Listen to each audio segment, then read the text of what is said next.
takut jangan sampai banyak bakterinya, jangan sampai gara-gara itu saya sakit juga baru saya keluarkan ke orang lain. Astaga, tidak kasihan. Kenapa cuci tangan lagi?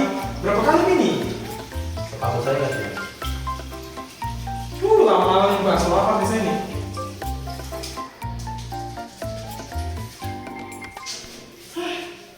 Ini merupakan contoh klasik dari OCD.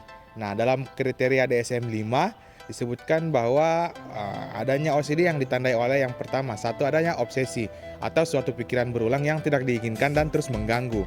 Kemudian yang kedua adalah kompulsi, yaitu perilaku yang terjadi berulang dan untuk mengurangi kecemasan akibat dari obsesi tadi. Nah, yang terjadi sebelumnya pada kasus Pati ini adanya obsesi, yaitu tangan yang terkontaminasi dan membahayakan dan menyebabkan suatu kompulsi, yaitu cuci tangan yang terus berulang-ulang.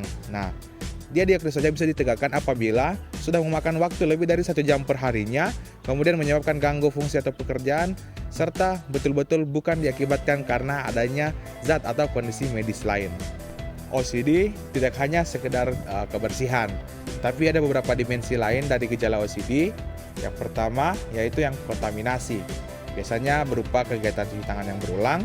Kemudian ada tentang pikiran merugikan, di mana ia merasa takut untuk menyakiti orang. Selanjutnya ada juga pikiran terlarang atau tentang obsesi seksual atau agresif dan religius. Kemudian ada simetri, di mana semuanya harus rapi dan sejajar sempurna. Yang membedakan OCD dengan sifat perfeksionis biasa adalah penderitanya sadar bahwa pikirannya tidak rasional, tetapi dia merasa tidak mampu untuk mengontrolnya, dan ini disebut sebagai gejala ego distonik. Etiologi dari OCD bersifat multifaktorial. Yang pertama tentunya melibatkan dari genetik, ada juga neurobiologis dan psikologis.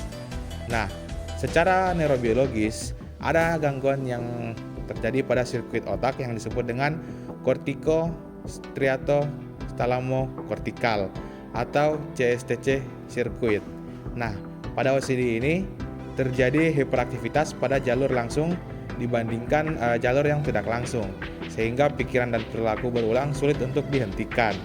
Inti patomekanisme dari OCD adalah gangguan pada kortiko striato thalamokortikal sirkuit atau CSTC loop, yaitu jalur yang mengatur kontrol impuls, evaluasi ancaman, dan inhibisi perilaku.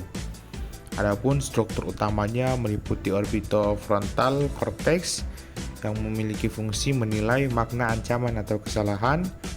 Kemudian ada anterior cingulate cortex yang berperan dalam deteksi konflik dan rasa tidak selesai. Kemudian ada striatum atau caudat nucleus yang berperan dalam filtrasi impuls. Dan terakhir ada thalamus yang berperan mengirim sinyal kembali ke cortex. Apa yang terjadi pada OCD yaitu hiperaktivitas dari OFC dan ACC. Kemudian ada gangguan filtrasi di caudat nucleus sehingga thalamus terus mengirim ulang sinyal ke cortex. Nah, apa yang terjadi akibatnya? Setelah otak terus menerima sinyal ada yang salah atau belum selesai, akan muncul obsesi. Kemudian akan timbul kompulsi yang dilakukan bisa melalui ritual, checking, washing, atau mental act. Kemudian akan menurunkan kecemasan hanya sementara dan terjadi negative reinforcement. Kemudian akan terjadi loop yang berulang atau akan menjadi kronik. Adapun beberapa neurotransmitter yang terlibat atau yang berperan antara lain mulai dari serotonin, dopamin, dan glutamat. Oleh karena itu, seringkali dari terapi farmakologisnya tentunya banyak menargetkan sistem serotonin. Kalau begitu, bagaimana cara kita bedakan OCD dengan gangguan lain? Jadi, beberapa diagnosis banding yang ada pada OCD. Yang pertama ada ADHD, di mana terjadi sulit fokus, tetapi bukan karena ritual mental. Kemudian ada gangguan kecemasan yang disebabkan karena kekhawatiran yang realistis. Kemudian ada psikosis, di mana adanya delusi tanpa insight. Dan yang terakhir, adanya sindrom Tourette atau gerak tics yang tidak disengaja. Nah, pada OCD, pasien umumnya memiliki insight. Artinya, mereka sadar bahwa pikirannya berlebihan.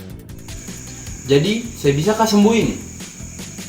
Nah, jadi OCD bisa dikontrol dengan terapi yang tepat. Adapun penanganannya, yang pertama tentunya melalui psikoterapi, yaitu dengan cognitive behavioral therapy. Nah, adapun beberapa teknik dalam CBT itu, yang pertama ada relaksasi, kemudian ada cognitive restructuring, kemudian ada exposure and response prevention. Jadi, pada ARP ini dia akan membantu pasien untuk belajar bahwa ketika ada muncul rasa cemas, itu bisa menurun tanpa harus melakukan suatu ritual tertentu untuk memuaskan dari rasa kecemasannya. Selanjutnya untuk terapi farmakoterapi, yang tentunya menjadi obat lini pertama yaitu clomipramine. Tentunya ada yang trisiklik serotonin selektif. Yang kedua itu berupa SSRI seperti sentralin, kemudian fluoxetine dan paroxetine. Tapi perlu diingat, dalam pengobatan ini tentunya bersifat jangka panjang dan harus di tapering off ketika saat akan berhenti. Jadi dia tidak boleh berhenti secara langsung atau putus, harus diturunkan dosisnya secara perlahan-lahan. Jadi, OCD bersifat kronis dan dapat kambuh. Sekitar 25-40% pasien mungkin tidak akan berespon penuh terhadap terapi. OCD juga termasuk dalam 10 gangguan paling melumpuhkan menurut WHO. Tanpa pengobatan, OCD bisa menyebabkan penurunan kualitas hidup, isolasi sosial, risiko depresi, dan bunuh diri. Karena itu, intervensi ini sangatlah penting. Jadi, OCD bukan hanya sekedar suka bersih-bersih. Nah, dan juga bukan merupakan suatu hal yang memalukan untuk dikonsultasikan. Nah, jadi jika Anda atau orang di sekitar Anda ada yang mengalami gejala OCD, jangan ragu untuk segera ke dokter dan berobat. Karena kesehatan jiwa sama pentingnya dengan kesehatan fisik. Oleh karena itu, terima kasih sudah menyaksikan. Semoga informasi yang kami berikan bisa bermanfaat ke depannya. Terima kasih.